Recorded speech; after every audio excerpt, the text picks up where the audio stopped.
আচ্ছা, বিসমিল্লাহির রহমানির রহিম। সবাইকে ওয়ালাইকুম আসসালাম বলে আমরা আমাদের ক্লাস শুরু করলাম। আমরা এখনো নতুন সিলেবাস পাই নাই। পাওয়ার পর তো আল্লাহর রহমতে আমরা আমাদের কার্যক্রম শুরু করতে পারবো।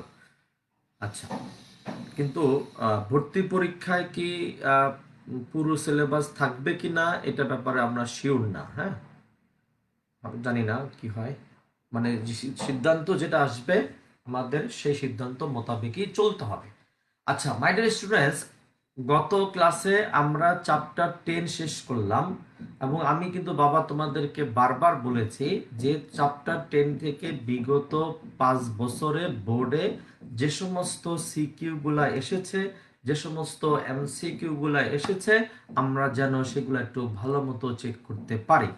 এবং এবার যদি টেস্ট পরীক্ষা হয়ও, তাহলে টেস্ট পরীক্ষা হইলে আমাদের ওই যে টেস্ট পেপার ব্যাপারটা কি এবার আর প্রযোজ্য হবে কিনা তা বুঝতেছি না। যে বিভিন্ন কলেজে কি কি প্রশ্ন আসলো এটা চেক করে দেখা হইলে ভালো হইলে আমাদের জন্য সুবিধা হবে। কি বিভিন্ন কলেজের সিকিউ গুলো আমরা চেক করতে পারলাম, বোর্ডের সিকিউ গুলোর পাশাপাশি বিভিন্ন কলেজের সিকিউ আমরা চেক করতে পারবো। আর যদি না বের হয় তাহলে আমাদের হয়তো পুরাতন কোন একটা টেস্ট পেপার কিনে নিলে ভালো হবে। সেটা সময় বলবে। আগে আমরা বোর্ডের সিকিউ গুলো চেক করি এবং বোর্ডের এমসিকিউ গুলো চেক করি। আচ্ছা, আর আমি এটাও বলেছিলাম আমার ওই 10 নাম্বার চ্যাপ্টারের শিটে যে ম্যাথগুলো আছে একদম A to Z, 1 থেকে শুরু করে 32 মনে হয়, একদম সবগুলা ম্যাথ যদি ফুল সিলেবাসে থাকে তাহলে সিলেবাস চেঞ্জের আর কোনো মানে হয় না। আচ্ছা, এটা জানি না, ওনারা যে সিদ্ধান্ত নেয় আমাদেরকে সেটা মানতে হবে। এখন আমরা যেটা তোমাদের কাছে বলতে চাচ্ছি সেটা হলো আজকে আমাদের চ্যাপ্টার 1 শুরু করব আমরা। কিন্তু আমি কি জানতে পারি বা জানতে পারবো যে চ্যাপ্টার 10-এর যে ম্যাথগুলো আছে সে ম্যাথগুলো তোমাদের সবার খাতায় আছে? আমি কি জানতে পারি কি বা পারবো কি না? চ্যাপ্টার 10-এর আমি যে একটা ম্যাথের শিট দিলাম সেই ম্যাথের শিটগুলা সবার খাতায় আছে কিনা, বা সবার খাতায় এসেছে কিনা, সবার খাতায় অতি শীঘ্রই আসবে কিনা, কামিং সুন কিনা, আমি জানি না। ঠিক আছে, লেখো তাপ গতিবিদ্যা অধ্যায় 1 দ্বিতীয় পত্র। চ্যাপ্টারের নাম হলো তাপ গতিবিদ্যা। এই চ্যাপ্টারটা কিন্তু অতটা কঠিন চ্যাপ্টার না, সোজা। অতএব এটা আমরা খুব দ্রুত গতিতে শেষ করে ফেলবো, দ্রুত গতিতে। Chapter 10, sorry chapter 1, second paper chapter 1। চ্যাপ্টারের নাম হচ্ছে তাপ গতিবিদ্যা। এবং এই চ্যাপ্টার থেকে প্রথমে কি কি থাকতে পারে বলি। হ্যাঁ, চ্যাপ্টার থেকে থাকবে হলো ফার্স্টে একটু লিখতে পারো তাপ গতিবিদ্যার শূন্য। আচ্ছা, এগুলো কি বলার দরকার আছে? তাপ গতিবিদ্যার শূন্যতম সূত্র, তারপরে তাপ গতিবিদ্যার শূন্যতম সূত্র। আচ্ছা, আসতেছে। হ্যাঁ, তাপ গতিবিদ্যার শূন্যতম সূত্র। এরপরে আমরা কতগুলো সংজ্ঞা পড়ছিলাম মনে আছে? ব্যবস্থা, তারপর তাপগতীয় স্থানাঙ্ক, তাপগতীয় প্রক্রিয়া। এরপর আমরা 4টা তাপগতীয় প্রক্রিয়া পড়েছিলাম। সমষ্ট প্রক্রিয়া, রুদ্ধতাপীয় প্রক্রিয়া, সম আয়তন প্রক্রিয়া, সমচাপ প্রক্রিয়া, মনে আছে? এবং এইটাও মনে আছে সমচাপ প্রক্রিয়ায় সমীকরণগুলো কিরকম হয়, সম আয়তন প্রক্রিয়ায় সমীকরণ কেমন হবে, সমষ্ণ প্রক্রিয়ায় সমীকরণ কেমন হবে, রুদ্ধতাপীয় প্রক্রিয়ায় সমীকরণ কেমন হবে। এই ব্যাপারগুলো মনে হয় আমরা জানি। যেমন সমষ্ণ প্রক্রিয়ায় আমি যদি কাজের ফর্মুলাটা পরে আনি, আমি যদি নর্মাল ফর্মুলা যাই, সমষ্ণ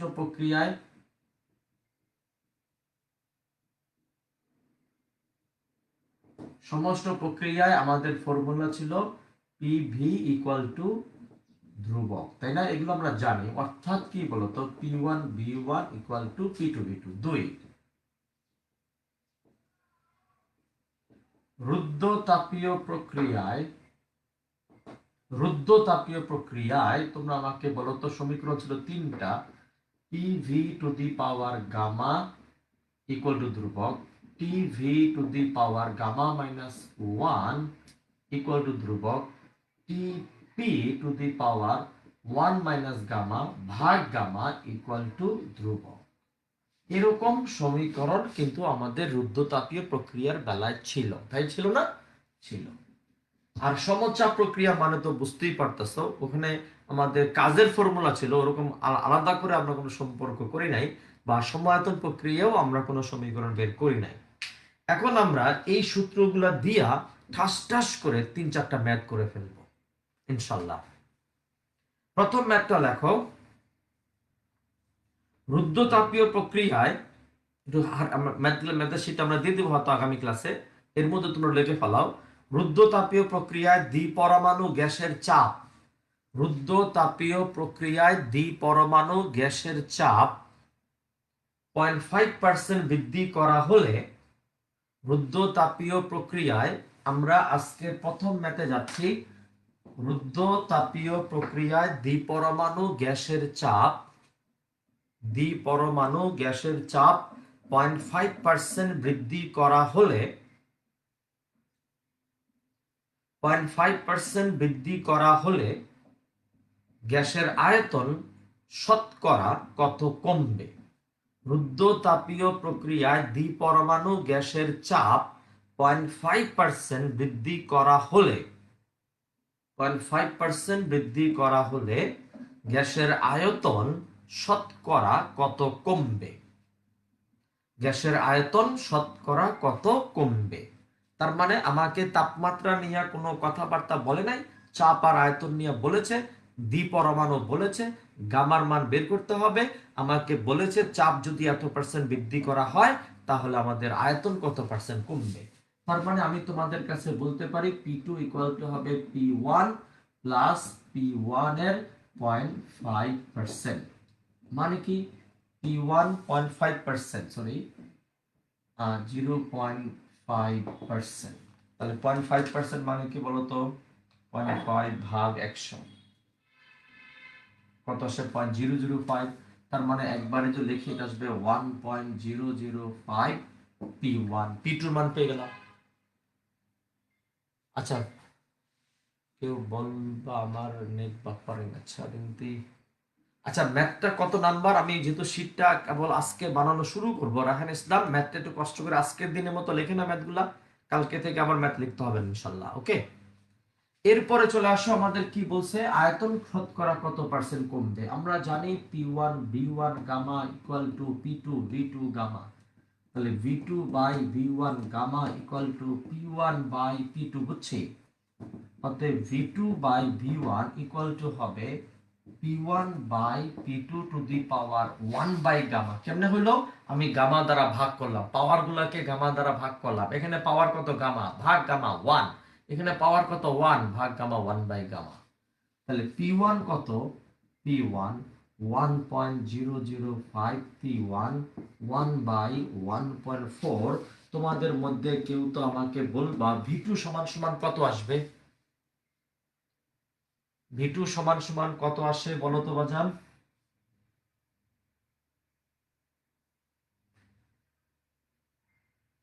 V2 সমান সমান কত আসবে?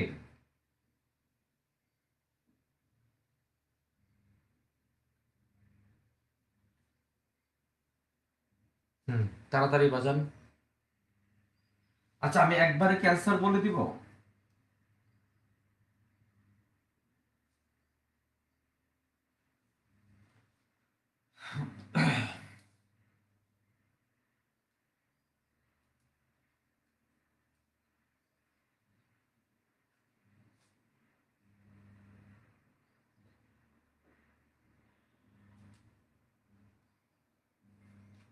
.996, বুঝছে? 0.996 V1, অর্থাৎ কি বলতো? V2 সমান হবে V1 মাইনাস 0.00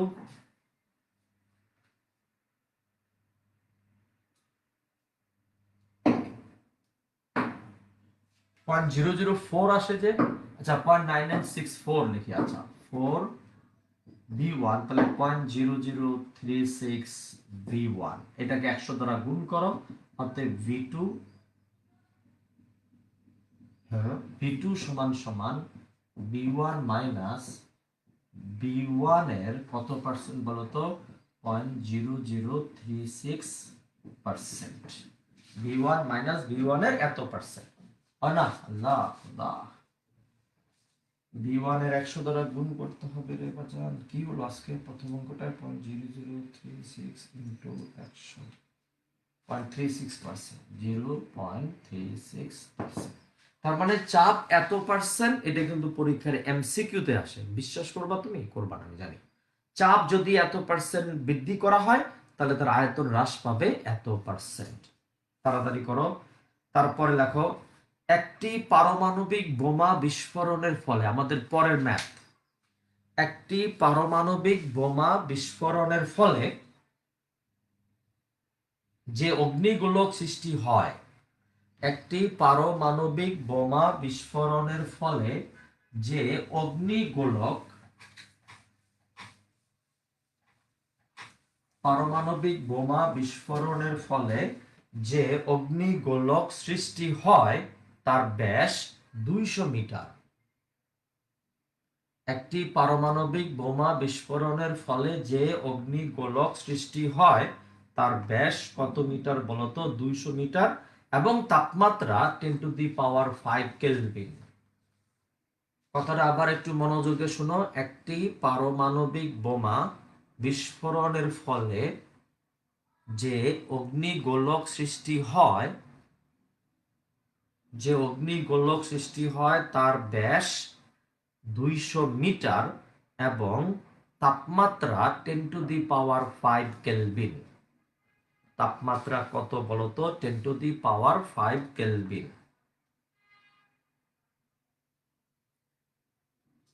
তাপমাত্রা কত বললাম? 10⁵ কেলভিন। তারপর লেখো, অগ্নিগোলকটি প্রসারিত হয়ে, অগ্নিগোলকটি প্রসারিত হয়ে 2000 মিটার ব্যাস লাভ করলে এর তাপমাত্রা কত হবে?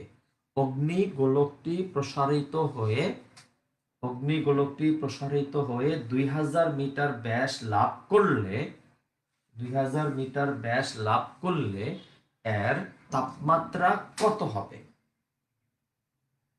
এর তাপমাত্রা কত হবে? আর ব্র্যাকেটে লেখো গামা ইকুয়াল টু হলো 1.66 দেওয়া আছে 1.66। এখন দেখো তো, এখানে চাপ নিয়ে কোনো কথাবার্তা বলে নাই। বলছে অগ্নিগোলকের প্রথম ব্যাস ছিল 200 মিটার, এটা প্রসারিত হয়ে 2000 মিটার লাভ করলো।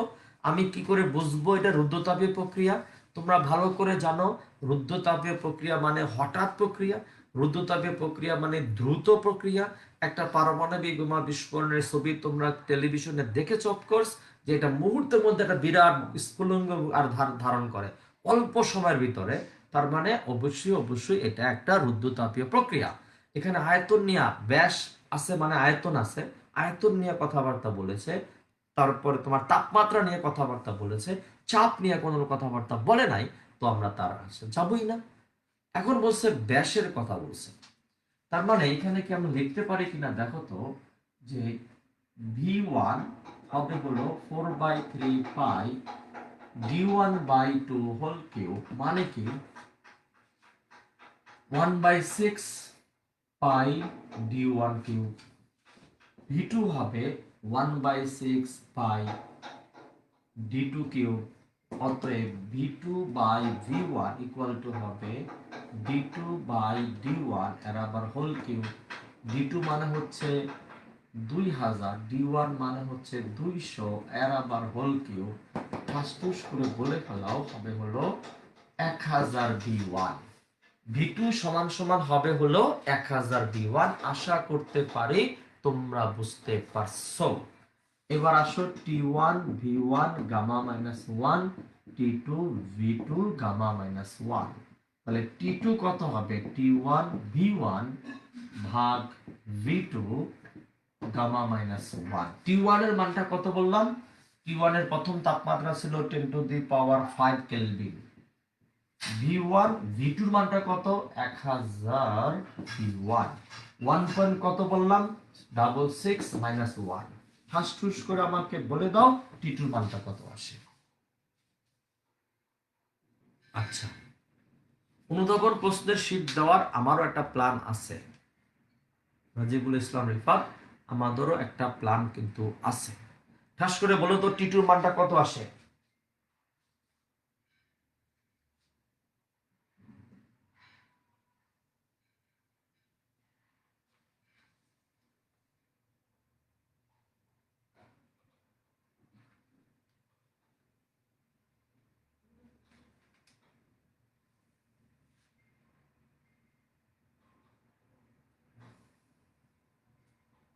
অ্যান্সারটা বলো, T2 এর মানটা কত আসে?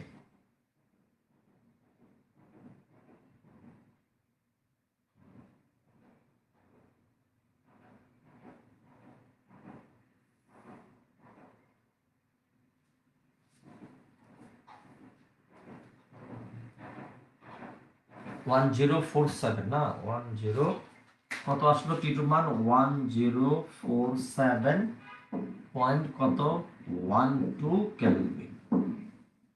ঠিক আছে, ভালো অঙ্ক। এই অঙ্কটা বুয়েটের ভর্তি পরীক্ষা একসময় এসেছিল, সহজ অঙ্ক। মানে এখানে অঙ্কটার মূল কাহিনী ছিল ব্যাস নিয়ে, কারণ আগে এরকম ব্যাস নিয়ে অঙ্ক আমাদের ছিল না। এরপর লেখো তারপরের ম্যাথ আমাদের একখণ্ড বরফ উপর থেকে ভূমিতে পতিত হলো। একখণ্ড বরফ উপর থেকে ভূমিতে পতিত হলো আমাদের নেক্সট ম্যাথ।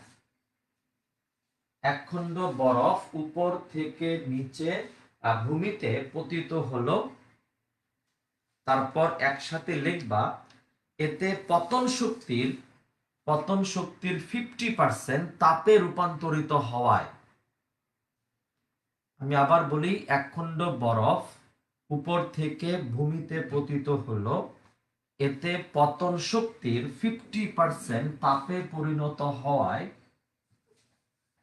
পতন শক্তির 50% তাপে পরিণত হওয়ায়, 50% তাপে পরিণত হওয়ায় বরফখণ্ডটির 1/4 গলে গেল। এতে পতন শক্তির 50% তাপে পরিণত হওয়ায় বরফখণ্ডটির 1/4 কি হলো, ঝটপট বলো তো, গলে গেল। তারপর একসাথে লিখবা বরফখণ্ডটি কত উচ্চতা থেকে পড়েছিল। বরফখণ্ডটি কত উচ্চতা থেকে পড়েছিল। তার মানে একটু খেয়াল করে দেখো প্রশ্নটা, আমি আবার বলি, একটি বরফখণ্ড উপর থেকে ভূমিতে পতিত হলো, এতে পতন শক্তির 50% তাপে রূপান্তরিত হওয়ায় বরফখণ্ডটির 1/4 গলে গেল। আমাকে প্রশ্নের মধ্যে বলেছে বরফখণ্ডটি কত উচ্চতা থেকে পড়েছিল। তাহলে পতন শক্তি মানে হলো mgh। সেই পতন শক্তির 50% মানে হলো mgh/2। এই mgh/2 এর মাধ্যমে বরফ গলছে তার 50%, তার মানে m/4 lf। ওই মিয়া, বরফ গলার সূত্র কি mlf না? বলো mlf না?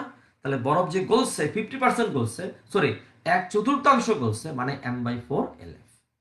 তাহলে পতন শক্তিটা কত? পতন শক্তি সমান সমান হইল mgh। অতএব mgh/2 পতন শক্তির অর্ধেক মানে 50% তাপে রূপান্তরিত হয়েছে, তার মানে এটা তাপ। এই তাপের মাধ্যমে বরফ গলছে হলো m/4 lf, মানে mlf হওয়ার কথা, যেহেতু 1/4 গলেছে দেখতে পারছি, তাহলে mm কেটে যাবে, g h ইকুয়াল টু হবে lf/2। অতএব h ইকুয়াল টু হবে lf/2g। lf এর মান কত মনে আছে? 3360000, 2 ইনটু 9.8। ঠাস করে আমাকে বলে দাও h এর মানটা কত আসে। h এর মানটা এখান থেকে আমাকে একটু বলে দাও কত আসে।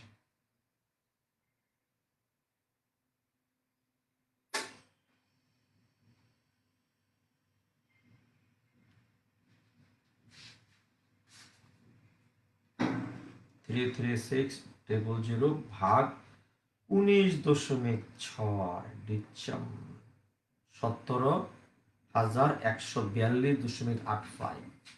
17,142.85 মিটার। তাই আসলো না স্যার? না, কেমনে? 3360000 ভাগ 19.6 করলে তো এটা আসে 17142.857। হ্যাঁ, বা 86ও লেখা যাবে, তাকে 86ও লেখা যাবে, সমস্যা নাই। তার মানে বরফটা এত উচ্চতা থেকে পড়েছিল। বাট এগুলো কিন্তু ভর্তি পরীক্ষায় আসে রে বাজান, এই অঙ্কগুলো আমাদের ভর্তি পরীক্ষায় আসে। আচ্ছা, এবার তোমরা আমাকে বলো তো, এই সমস্ত অঙ্ক টঙ্ক করানোর পরে আমরা গেলাম হলো বিভিন্ন প্রক্রিয়ায় কাজের রাশিমালা, তাই না? আমরা সমচাপ প্রক্রিয়ায় কাজের রাশিমালা করেছিলাম, তারপরে তোমার সমষ্ণ প্রক্রিয়া কাজের রাশিমালা করলাম, তারপরে তোমার রুদ্ধতাপীয় প্রক্রিয়া কাজের রাশিমালা করলাম না? এখন আমার কাজ হলো আমি সেই কাজের রাশিমালাগুলা তোমাকে একটু মনে করাই দিব। আমি ডিটেলস প্রমাণে গেলাম না, আগে আমরা প্রতিপাদন করেছিলাম কেমনে এনআরটি লন V2/V1 আসলো, প্রতিপাদন করেছিলাম। বাট এখন আমরা রিভিশন ক্লাসের প্রতিপাদনে যাচ্ছি না, আমরা শুধু সমীকরণগুলা তোমাকে মনে করাই দিই। যেমন সমচাপ প্রক্রিয়ায়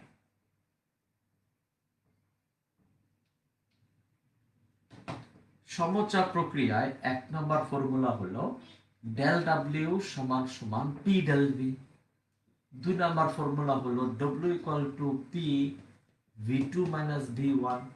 3 নম্বর ফর্মুলা হলো W equal to N R T2 minus কত বলতো T1। W equal to N R into কত বলতো T2 মাইনাস T1। বুঝতে পারছি? এই সবগুলা সমীকরণ প্রযোজ্য হবে সমচাপ প্রক্রিয়ার বেলায়, মনে আছে আমাদের? এরপরে তোমরা আমাকে বলো তো সমষ্ণ প্রক্রিয়ায় আমাদের ফর্মুলাগুলা কি ছিল? সমষ্ণ প্রক্রিয়া ফর্মুলা ছিল এক W equal to N R T লন V2/V1।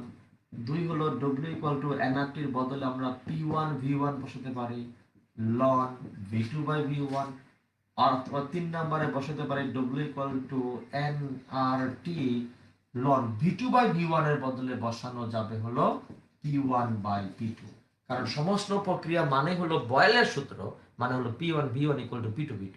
এই সমীকরণগুলা আমরা সমষ্ণ প্রক্রিয়ার জন্য ব্যবহার করতে পারি বা পারবো। ঠিক আছে?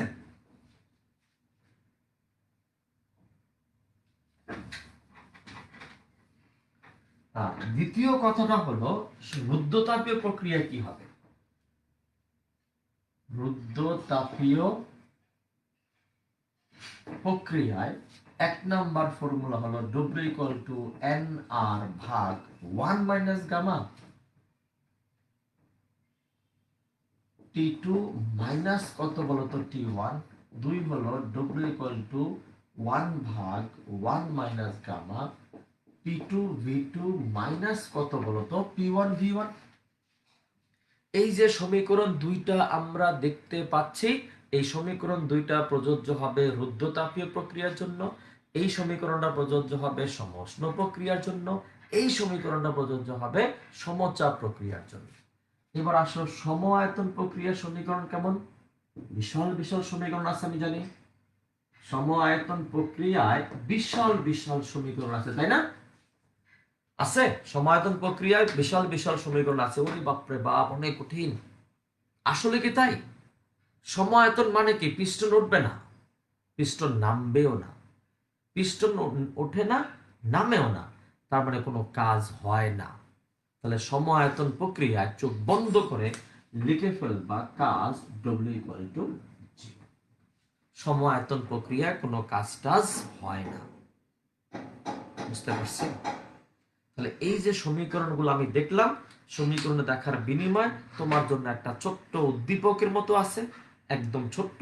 তোমরা ক্যালকুলেটর নিয়েই বসেছো আমি জানি, এবং মুহূর্তের মধ্যে যত দ্রুত সম্ভব আমাকে অ্যান্সারগুলো বলতে হবে। এটা হলো সমচাপ, সমষ্ণ, রুদ্ধতাপীয়, সম আয়তন। ঠিক আছে?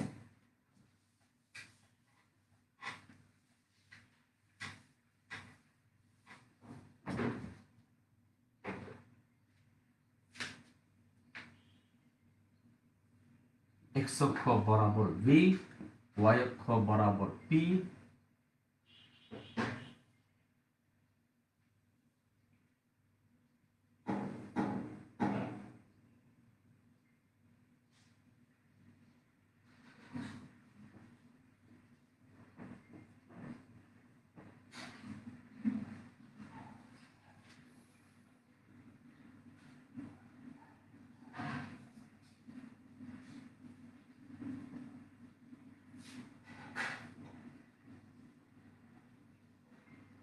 এখানে বি বিন্দুর তাপমাত্রা হলো, বি বিন্দুর তাপমাত্রা হলো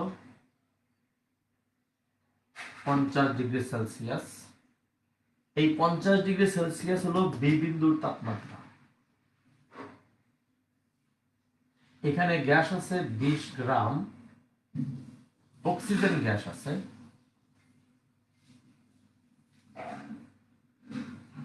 তোমার জন্য ডাইরেক্ট প্রশ্ন হলো 20 গ্রাম অক্সিজেন গ্যাস, এর মধ্যে কেউ আছে সমচাপ, কেউ আছে সমষ্ণ, কেউ আছে রুদ্ধতাপীয়। সমচাপ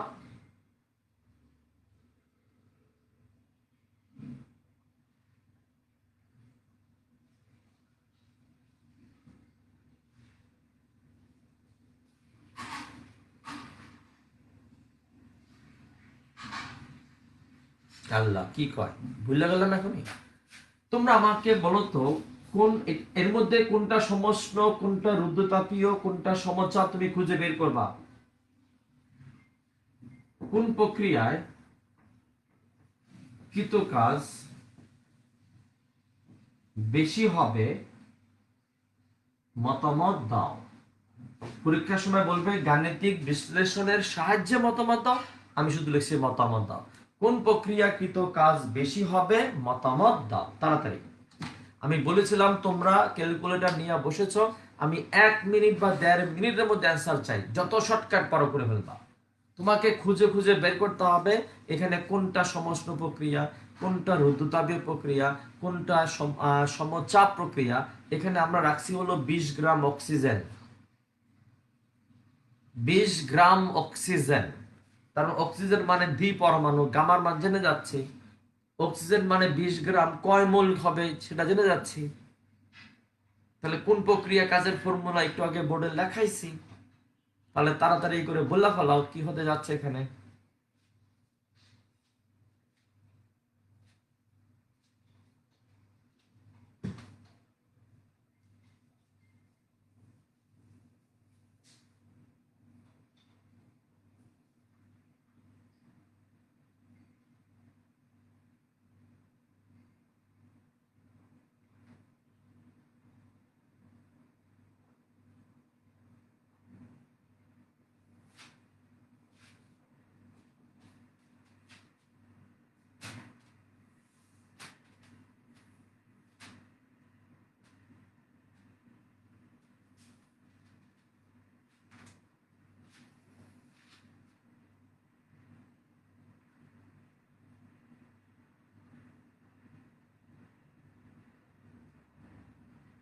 আচ্ছা আমারও কিচ্ছু রে, কি ব্যাপার, কিচ্ছু মনে নাই, একটু ডিটেলসে বললে হয়তো মনে পড়তো। আচ্ছা এগুলো ভুলে গেছি না, যে সমস্ত প্রক্রিয়া কাজের ফর্মুলা, রুদ্ধতাপীয় প্রক্রিয়া কাজের ফর্মুলা। আচ্ছা আমি একটু বোঝানোর চেষ্টা করি।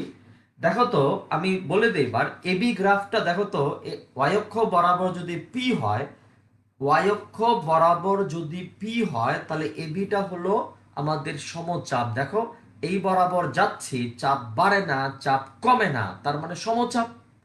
আচ্ছা এবার আসো তাহলে সমচাপ প্রক্রিয়া আগে কাজটা বাইর করি, তারপর দেখতাছি। দাঁড়াও, সমচাপ প্রক্রিয়া কাজ কত, ডব্লিউ এবি বললাম, এন আর টি টু মাইনাস টি ওয়ান, তাই না? একটু আগে লিখেছি আমরা সমচাপ প্রক্রিয়া স্মল এম বাই বড় হাতের এম আর টি টু মাইনাস কত বলতো টি ওয়ান। স্মল এম এর মান কত 20 গ্রাম, বড় হাতের এম এর মান কত 32 গ্রাম, 8 পয়েন্ট কত 314। T one by T two, T টুর মান কত 50 মানে 323 কেলভিন, 27 মানে 300 কেলভিন। তাহলে ঠাস করে বলে দাও 20 বাই 32, 8.314 ইন্টু 23, ডুসুম ডুসুম করে বলে দাও তো ডব্লিউ এবিটা কত আসে। আল্লাহ মনে নাই, ডব্লিউ এবিটা কত আসে? 20 by 32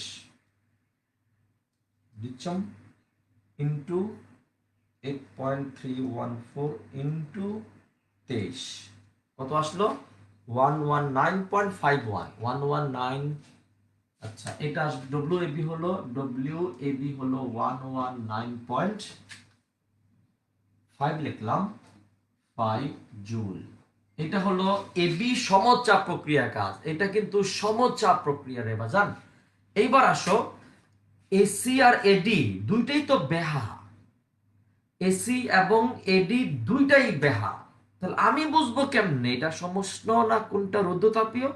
how it is possible for me, for us to identify, to confirm যে কোনটা কোন প্রক্রিয়া গ্রাফ। বুদ্ধি হলে দেখো তো, একটু মনোযোগ দিয়ে শুনবা। এখানে অবশ্যই একটু দেওয়া দরকার ছিল, এখানে একটা জিনিস বাদ গেছে। এটা হলো V1 আর এখানে হলো V2 হলো 2V1। খেয়াল করে দেখো তো, এ বিন্দুর জন্য আমার এসি গ্রাফের জন্য আয়তনের পরিবর্তন যা, এডি গ্রাফের জন্য আয়তনের পরিবর্তন তাই, মানে ডেল ভিটা সেম। এসির জন্য ডেল ভি যা, এবির জন্য ডেল ভি তাই সেম। তাহলে তোমাকে দেখতে হবে, তাহলে আমাদের ঢাল কি বলতো? ঢাল হইল ডেল পি ভাগ ডেল ভি। যার ঢাল বেশি সে রুদ্ধতাপীয়, যার ঢাল কম সে সমষ্ণ প্রক্রিয়া। তাহলে তোমরা আমাকে একটু ঝটপট বলো তো, এবি গ্রাফের জন্য একটু দেখো,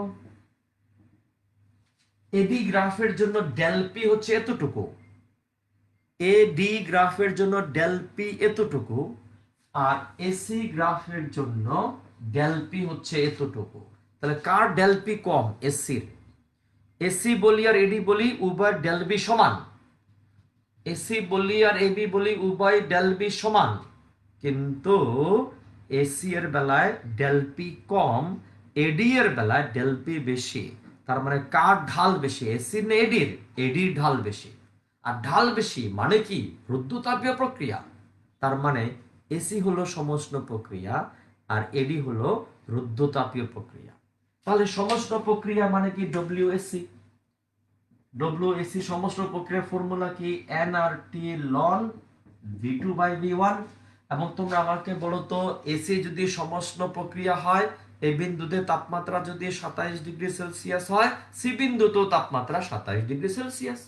কারণ সমষ্ণ প্রক্রিয়া তাপমাত্রার কোনো চেঞ্জ হয় না। তাহলে ফর্মুলা কি? এনআরটি লন ভি2 by V1.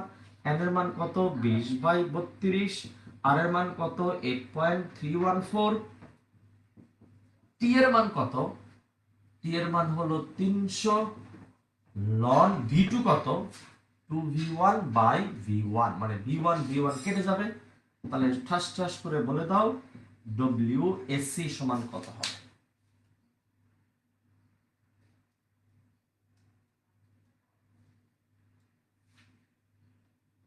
Into 8.31,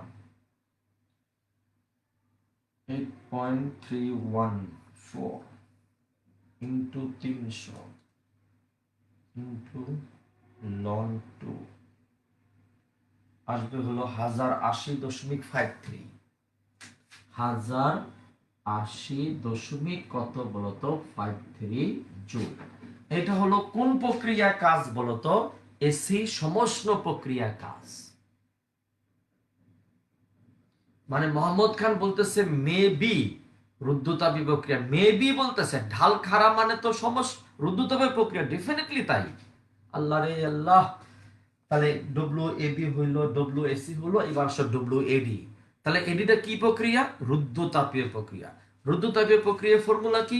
N R ভাগ 1 minus gamma T two minus T one, অথবা 1 by 1 minus gamma P two V two minus P one V1.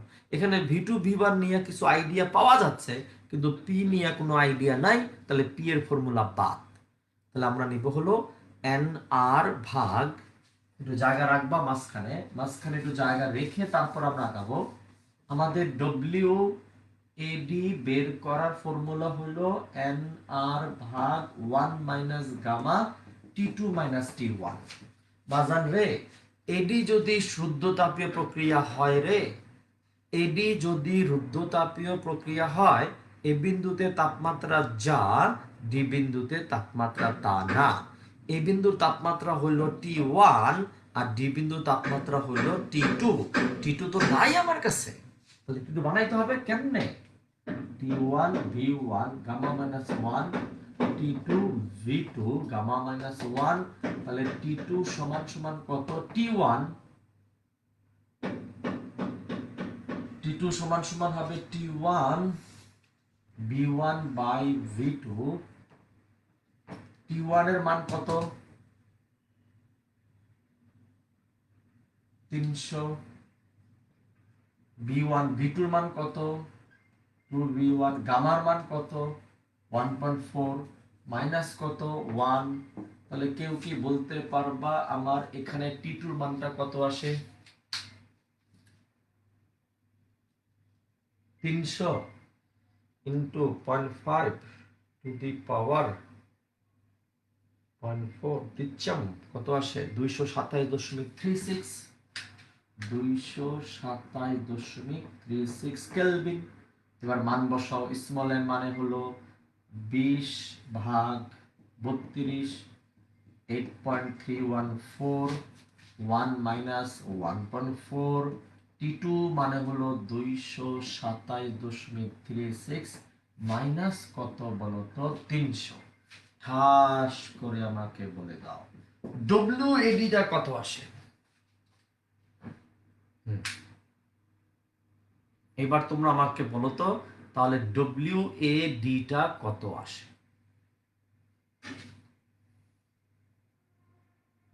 আগে ডব্লিউএডি বের করো বাজান সবাই।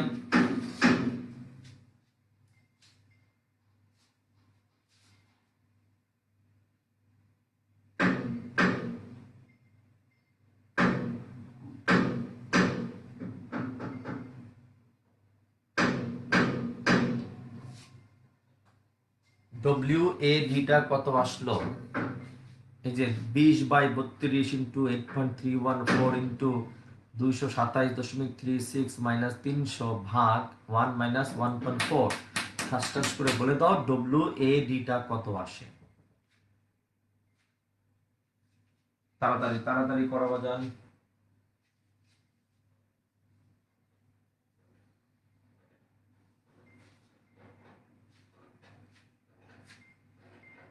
943.67 না?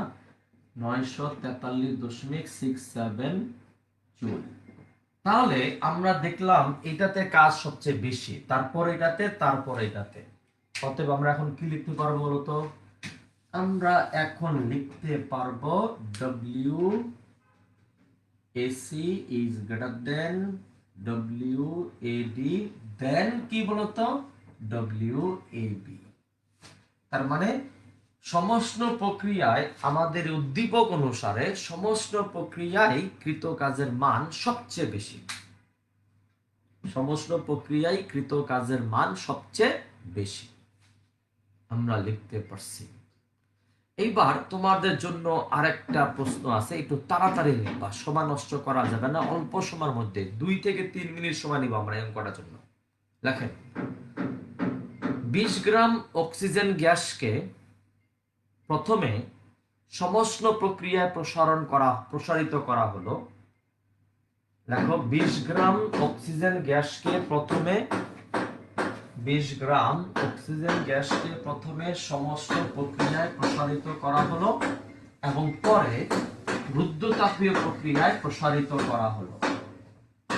কি বললাম আমি? খেয়াল করো, 20 গ্রাম অক্সিজেন গ্যাসকে প্রথমে সমস্ত প্রক্রিয়ায় প্রসারিত করা হলো এবং পরে রুদ্ধতাপীয় প্রক্রিয়ায় প্রসারিত করা হলো।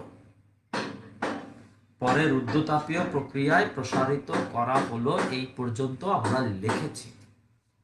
উভয় ক্ষেত্রে প্রসারণের অনুপাত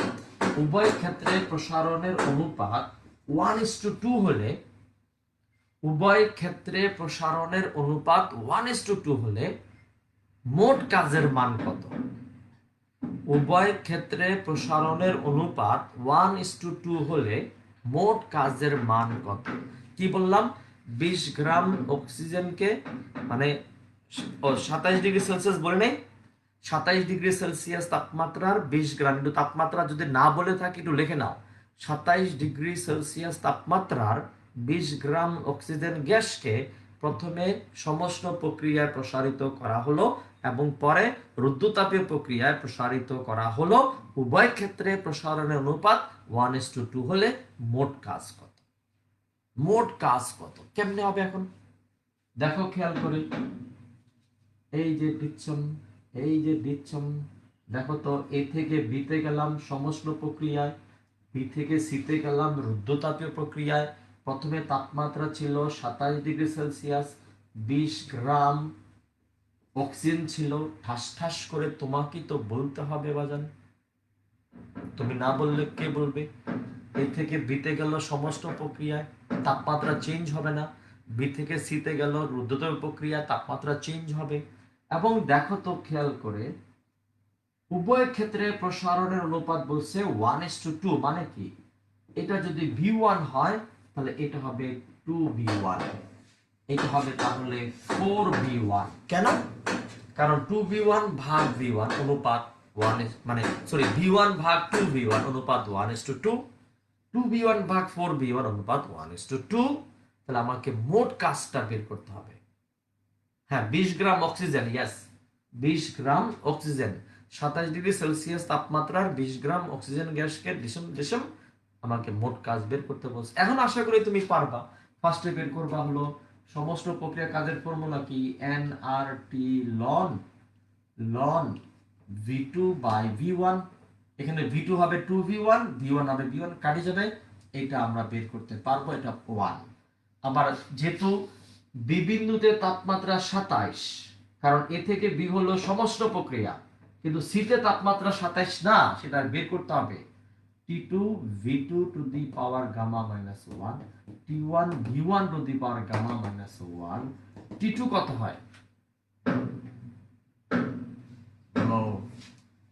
T1 V1 ভাগ V2 to the power gamma minus 1।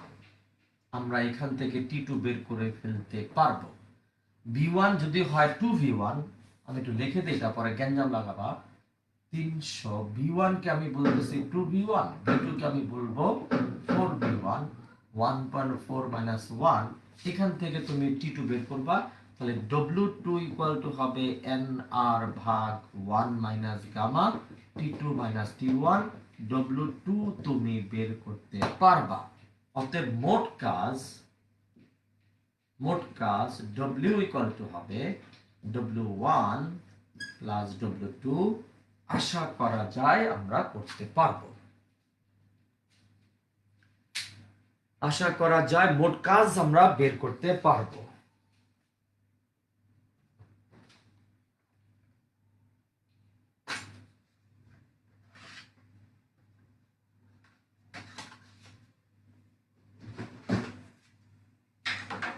আচ্ছা, সবার তোলা হয়েছে?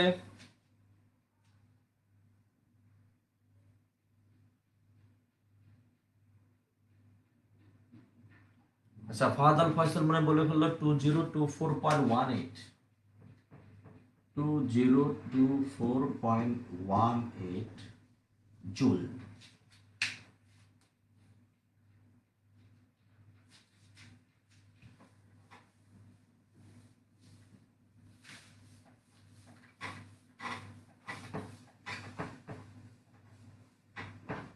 আচ্ছা, তারপরের প্রশ্নে আসি আমরা বাজান। সহজ অঙ্ক করতেছি আমরা।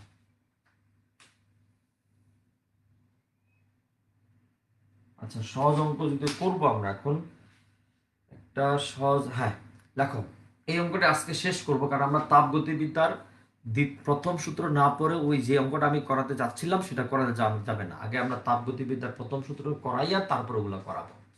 আগে লেখেন, একটা সহজ অঙ্ক করে আজকে আমরা বাড়ি যাব। একটি মোটর টায়ারকে,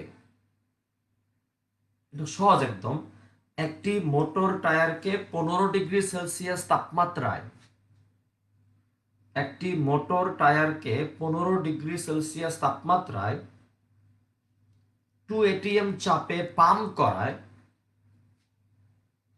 একটি মোটর টায়ারকে 15°C তাপমাত্রায় 2 ATM চাপে পাম্প করায়, টায়ারটি হঠাৎ ফেটে গেল, দিরম।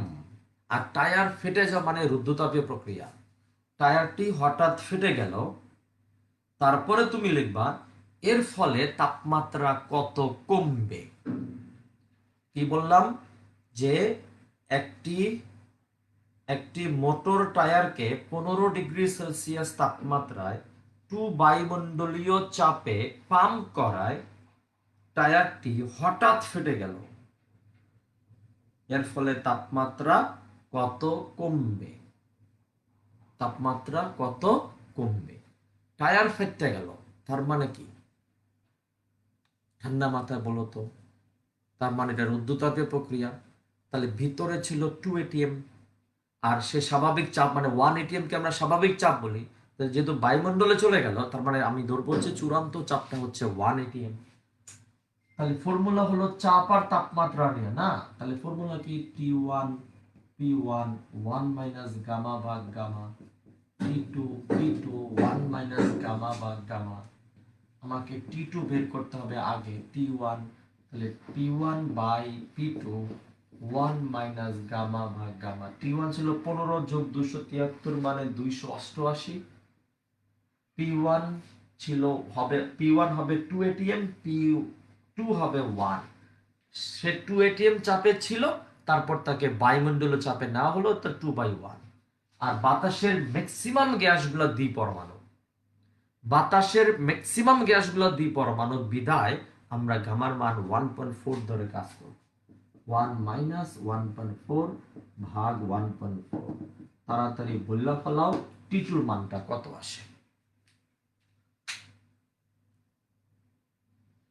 P1টা ছিল আমাদের 2 ATM, আর P2 হলো স্বাভাবিক চাপ, বায়ুমণ্ডলে চলে গেল মানে স্বাভাবিক চাপে চলে গেল মানে 1 ATM। আমাকে একটু তাড়াতাড়ি বলে ফেলাও T2 মানটা কত আসে।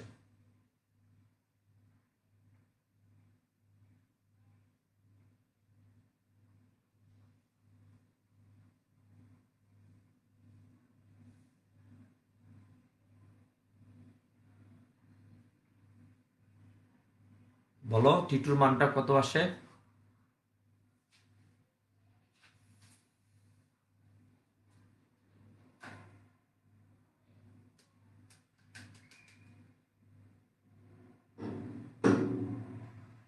236.26 না, 236.26 কেলভিন। এবার একবার লিখে দাও তাপমাত্রা হ্রাস। হ্রাস লিখলে আর মাইনাসটা লিখবো না, তাহলে 288 বিয়োগ 236.26 কত আসে। 288 বিয়োগ 236.26 51.74 কেলভিন। এত কেলভিন তাপমাত্রা হ্রাস পাবে, 51.74 কেলভিন তাপমাত্রা হ্রাস পাবে। আমরা মনে হয় লিখতে পারছি, ঠিক আছে। তাহলে আগামী ক্লাসে আমরা শুরু করব হলো তাপগতিবিদ্যার প্রথম সূত্র, তারপরে করব হলো কার্নোর ইঞ্জিন। আমাদের হয়তো এই চাপটা শেষ করতে সর্বোচ্চ আর দুইটা ক্লাসে আমি ধরে রাখি, লাগলে একটা ক্লাস নেওয়া যাবে, ঠিক আছে। তাহলে আমাদের এই চাপটারও শেষ হয়ে যাবে। ওকে মাই ডিয়ার স্টুডেন্টস, ভালো থাকো, এবং আশা করতে পারি তোমরা সবাই যান জীবন দিয়ে বাসায় পড়াশোনা করতেছো। দিনের শেষে তোমাকে বোর্ডের পরীক্ষায় বসতে হবে, এবং দিনের শেষে তোমাকে ভর্তি পরীক্ষায়ও বসতে হবে।